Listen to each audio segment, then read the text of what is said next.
Alors chaque fois que nous venons pour ce concert de Noël, on propose un programme un peu particulier qui mélange des textes et de la musique du XVIIe et XVIIIe siècle. On va jouer Bach, on va jouer Handel, et puis d'autres noms un peu moins connus de cette époque-là.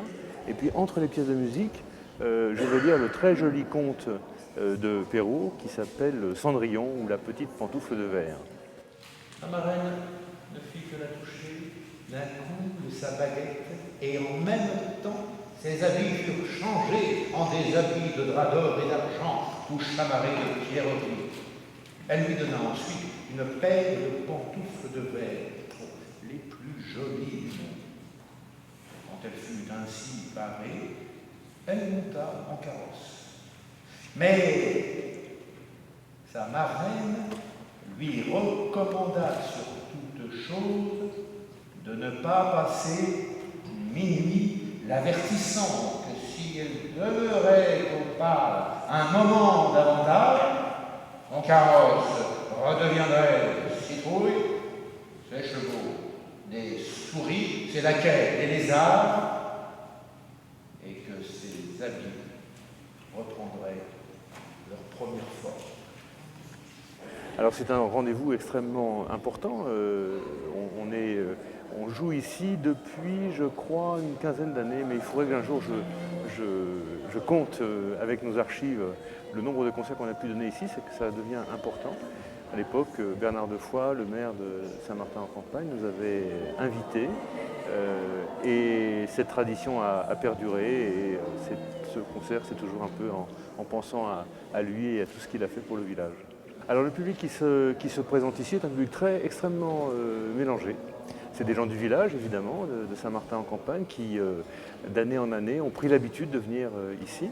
Et puis aussi des gens qui viennent parce que c'est un programme de musique baroque très sérieux, avec des musiciens de très grande qualité. La jeune claveciniste Nina vient de Serbie, donc elle vient de très loin. Elle vit et travaille à Bruxelles actuellement, où elle a rencontré ma fille Amandine, qui est la violoncelliste de l'ensemble. Elle aussi brillante instrumentiste qui étudie actuellement au Conservatoire de La Haye, aux Pays-Bas.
Alors moi je joue la flûte à bec, un instrument qui est un instrument que tout le monde connaît. Tout le monde a joué de la flûte à bec autrefois dans sa scolarité, pas toujours avec des bons souvenirs d'ailleurs, mais moi je m'occupe justement de laisser des bons souvenirs avec cet instrument qui est un instrument absolument merveilleux, très expressif et qui convient bien à des programmes de Noël en particulier. Alors cet instrument est un instrument historique, hein. On joue du répertoire historique, les pièces qu'on va jouer ont été écrites pour cet instrument-là, à une époque où il était beaucoup plus en faveur et beaucoup mieux considéré qu'aujourd'hui.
Alors moi, simplement, je voudrais ajouter que je suis très heureux d'être ici à Saint-Martin-en-Campagne, que la recomposition du territoire et l'apparition de la nouvelle commune de Petit-Gau nous donne l'occasion peut-être d'être un peu plus présents sur ce territoire, à Noël, mais aussi à d'autres périodes de l'année.